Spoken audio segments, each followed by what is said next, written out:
देखिए, अपोजिशन जो बात कह रही है, जाहिर सी बात है, महंगाई हुई है पाकिस्तान में, बहुत तेजी से महंगाई बढ़ी है। लेकिन उस महंगाई की जो वजह है वो भी हमें पता है कि किस वजह से उस महंगाई की शरह में इजाफा हुआ है। जहां तक बात है प्राइम मिनिस्टर साहब की कि प्राइम मिनिस्टर के अगेंस्ट क्यों जा रहे हैं अपोजिशन में, तो ये तो हमने हमेशा इंटरनेशनल पॉलिटिक्स में भी देखा है, और आपके मुल्क में भी आपने हालात फेस किए होंगे कि जब भी हुकूमत कोई ना कोई काम कर रही होती है। और फॉरेन पॉलिसी की जहां तक बात की जाए तो हमारी फॉरेन पॉलिसी में बहुत सारे चेंजेस आए थे। पाकिस्तान में जो दबाव बढ़ना शुरू हुआ ये उसी वक्त से बढ़ना शुरू हुआ जब प्राइम मिनिस्टर साहब रशिया के दौरे पे गए। रशिया के दौरे के बाद से ही मुल्क के हालात खराब होना शुरू हो गए।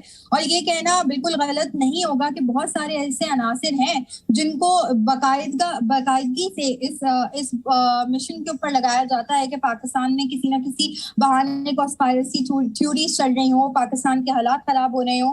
पाकिस्तान में देखिए दो ताकतों को आपस में लड़वा के अब हुकूमत और अपोजिशन आपस में लड़ रही है, तो इसमें अवाम तो बेचारी उसका कोई फायदा ही नहीं है, अवाम तो पिस रही है। तो क्या हो रहा है, पाकिस्तान के इकोनॉमिकल हालात बहुत ज्यादा खराब हो रहे हैं। जो पाकिस्तान में बैरून मुल्क से इन्वेस्टमेंट्स आनी थी वो रुक जाएंगी, क्योंकि आपको नहीं पता कि हुकूमत रहेगी या नहीं रहेगी। तो इससे अलबत्ता नुकसान ना अपोजिशन का होगा ना फिर प्राइम मिनिस्टर जो अभी है उनका होगा। अक्सर में जो नुकसान होगा वो पाकिस्तान का होगा। और यही चाहती है बैरूनी ताकत है कि आपस में लोगों को लड़वाया जाए, चाहे वो मजहबी इंतशार फैला के लड़ाया जाए, चाहे किसी भी दूसरे एजेंडे को। देखिए, बाहर के मुल्क हैं, उनकी क्या सोच है और क्या रणनीति है ये तो कम से कम हम नहीं बदल सकते या आप नहीं बदल सकते। कुछ देर के बाद अविश्वास प्रस्ताव पर बहस शुरू होगी, चर्चा शुरू होगी, लेकिन उससे पहले विपक्षी दल अपनी रणनीति बना रहे हैं। खबर यह है कि कुछ देर के बाद इमरान खान की जो पार्टी है पीटीआई, उसकी भी बैठक होगी और उस बैठक में आगे की रणनीति तय की जाएगी। इन सबके बीच जानकारी है कि तकरीबन 1.5 घंटे के बाद अविश्वास प्रस्ताव पर चर्चा शुरू होगी, बहस शुरू होगी। उससे पहले विपक्ष की एक बड़ी बैठक कुछ ही देर के बाद विपक्ष की एक बड़ी बैठक होगी।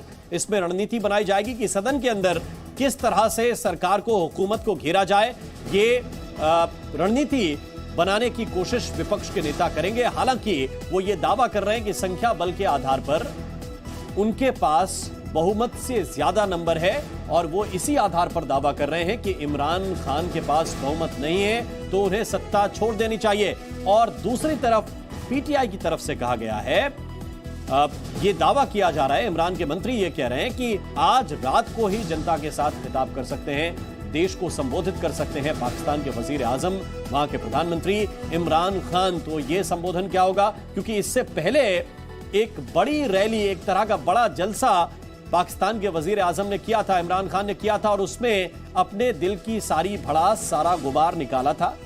खूब विपक्षी पार्टियों को एक तरह से उन्होंने धोया था और संबोधित भी किया था देश की जनता को, यह बताते हुए कि असली ईमानदार सरकार उनकी है, देश के गरीब के लिए, आम आदमी के लिए काम करना उनकी सरकार ने शुरू किया है, बाकी लोगों ने पाकिस्तान को लूटा है। दूसरी तरफ विपक्षी दल लगातार ये कह रहे हैं कि अगर आपने इतना बढ़िया काम किया है तो फिर आपके साथ आपके ही सांसद क्यों खड़े नहीं हो रहे, क्यों वो वोट देने के से हिचक रहे हैं या विपक्ष के साथ हाथ मिला रहे हैं। इस बात का जवाब